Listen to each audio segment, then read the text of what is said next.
बिस्मिल्लाहिर्रहमानिर्रहीम। अस्सलामुअलैकुम। आज का लेक्चर उर्दू तहकीक में हवाला जात और किताबियात के इंदराज के तरीक़ाकार पर मुश्तमिल है।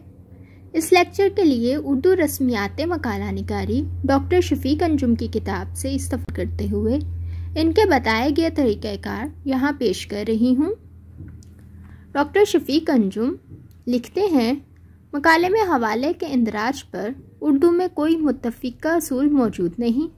यही वजह है कि डॉक्टर साहब ने तहकीकी मिजाज को समझते हुए तलबा के लिए जामिया और बेहतरीन असूल वज़ा किए हैं, जिनसे माखिज़ तक रसाई भी मुमकिन होती है।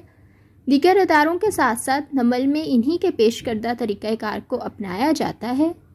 मुख्तलिफ़ हवाला जात के इंदराज, जिनमें कुतुब, रसाइल, इंटरव्यू, मकतूब, इंटरनेट, दस्तावेज़ात वगैरह शामिल हैं, इस पर बात करेंगे कि किस सूरत में किस तरह से हवाला पेश। किताबियात की भी मुख्तलिफ इक़साम होती हैं, जिसमें से कुछ मुसन्निफ़ा कुतुब होती हैं, कुछ मुरत्तब करदा, कुछ तदवीन करदा होती हैं और कुछ तर्जुमा शुदा किताबें होती हैं। तो इन चारों सूरतों में हवाला देने का मुख्तलिफ तरीका होता है। तो अगर हम मुसन्निफ़ा कुतुब का हवाला देने की बात करें तो इस सूरत में मिसाल के तौर पर मेरे पास डॉक्टर नासिर अब्बास नैयर की किताब खाक की महक है।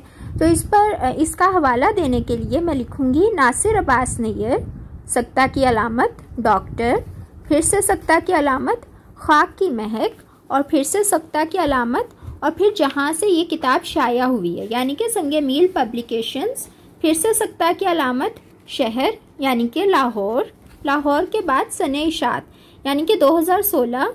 उसके बाद जब किताबियात में हम लिखेंगे तब यहाँ तक लिखेंगे और जब हमें हवाला दर्ज करना होगा तो फिर हमने जिस सफ़े से इक़्तिबास उठाया है उस सफ़े का स्वाद लिखकर आगे सफ़ा नंबर लिख देंगे। तो यहाँ पर ये मुख्तलिफ सूरतें दी गई हैं कि किताब का हवाला आपने किस तरह से देना है, किस तरह की किताब होगी तो हवाला किस तरह से दिया जाएगा। मुरत्तब किताब का हवाला भी हम इसी तरह से दर्ज करेंगे और सबसे पहले वहाँ पर हम इसी तरह से नाम लिखेंगे, जिस तरह नासिर अब्बास नैयर डॉक्टर, फिर ब्रैकेट में लिख देंगे मुरत्तब, फिर मुरत्तब जो मुरत्तब किताब है उसका नाम लिखेंगे, फिर जहाँ से वो शाया हुई उसका नाम, जिस शहर से शाया हुई उसका नाम और फिर जिस सन में शाया हुई सने इशात और उसी तरह से हमने जो हवाला उठाया था उसका सफ़ा नंबर लिखेंगे।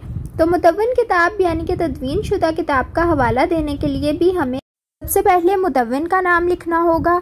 इसके बाद जहाँ से हमने इक़्तिबास उठाया है यानी कि कहाँ से उठा सकते हैं तदवीन शुदा किताब का इक़्तिबास, मुकदमा लिखे जाते हैं मुकदमे में से, तो हम कोसैन की अलामत में लिखेंगे मुकदमा।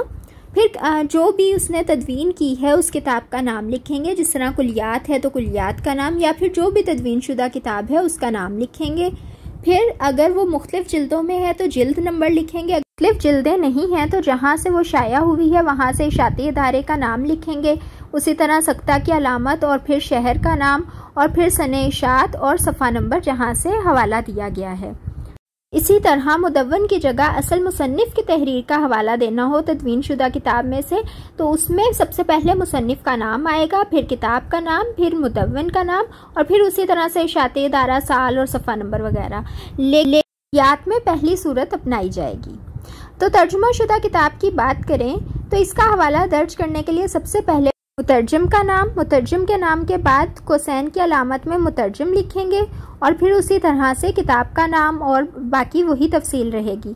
तो इसी तरह से अगर तर्जुमा शुदा किताब में असल मुसन्निफ़ का हवाला देना हो तो उसके लिए हम पहले असल मुसन्निफ़ का नाम लिखेंगे और बाद में किताब का नाम, फिर मुतरजम का नाम और बाकी उसी तरह से इशाती इदारे और शहर और फिर उसका सने इशात और सफ़ा नंबर वगैरह दर्ज करेंगे।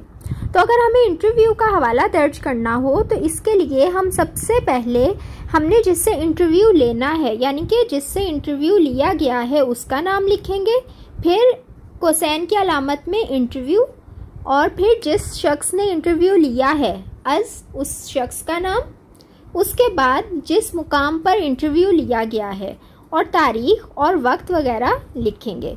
तो यूँ इंटरव्यू का हवाला मुकम्मल हुआ।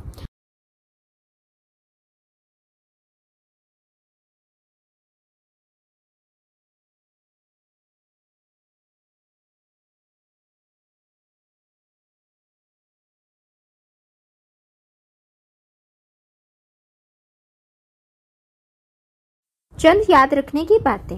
अगर पहली मर्तबा हवाला दर्ज करना हो तो मुकम्मल दर्ज करेंगे, दूसरी मर्तबा में मुकम्मल नहीं होगा, सिर्फ मुसन्निफ का नाम, तहरीर का उन्वान और सफ़ा नंबर। और अगर मुसलसल एक ही हवाला चलता आ रहा है तो एज़न करके सफ़ा नंबर। बाकी नामों की तरतीब का भी ख़ास ख्याल रखेंगे। तखल्लुस आए तो तखल्लुस को पहले दर्ज करेंगे और उसके बाद नाम वगैरह के नाम में खिताब वगैरह को बाद में दर्ज करेंगे। हवाले के ऊपर या दाएं बाएं कोई भी निशान नहीं लगाएंगे, ना ही उसको वावेन में करेंगे। किताबियात दर्ज करते हुए इस बात का ख़ास ख्याल रखें कि बुनियादी और सानवी माखिजात की अलग अलग दर्जाबंदी की जाए और इसी तरह से इनको अलिफ बाय तरतीब में पेश किया जाए।